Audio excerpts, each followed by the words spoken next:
Halo dokter, sering nggak dengar dari dokter lain kalau kodein itu obat batuk paling ampuh? Atau kalau kasih kodein pasiennya pasti langsung sembuh? Nah, kalau misalnya ada pasien anak yang datang terus batuk, terus dokter sendiri bakal kasih kodein nggak?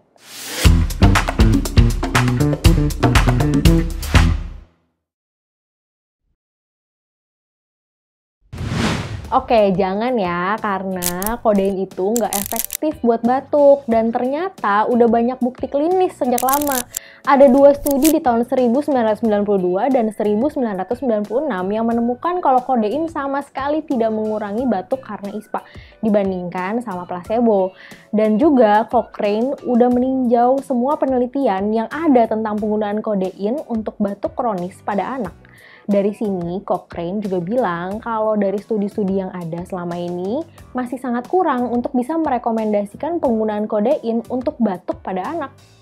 Selain kodein terbukti nggak ada manfaatnya buat batuk, kodein juga menyebabkan depresi sistem saraf pusat dan depresi napas loh.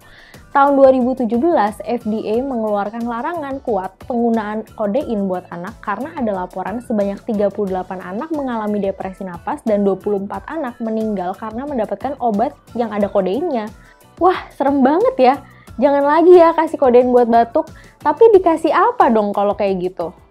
Nah, sebelum kita bahas obat apa yang bisa menggantikan kodein, udah tahu belum e-course Alomedica ada di website alomedica.com loh.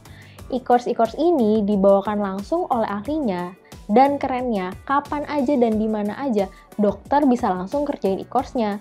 So, segera update skill dan CV dokter dengan e-course Alomedica. Ingat, kalau batuk itu paling sering disebabkan oleh infeksi virus dan biasanya akan membaik sendiri tanpa pengobatan. Dokter bisa rekomendasikan pemberian madu buat anak di atas 1 tahun karena emang sudah terbukti jauh lebih efektif dibandingkan placebo atau obat-obatan lainnya loh. Kalau misalnya ada orang tua yang khawatir karena anaknya batuk dan minta diberikan kodein, kita harus edukasi kalau kodein itu terbukti tidak bermanfaat dan lebih banyak kerugiannya. Semoga tips dari Alomedica kali ini membantu dokter untuk menjelaskan ke pasien kenapa kita harus stop kasih kodein untuk batuk. Simple, tidak efektif, dan cuma merugikan pasien aja. Baca lebih lengkap tentang kodein melalui link di description box ya. Like dan share supaya semakin banyak orang yang tahu info ini. Dan subscribe channel Alomedica serta nyalakan lonceng notifikasi agar selalu up to date dengan video selanjutnya. Jadi dokter andal dalam genggaman, salam Alomedica.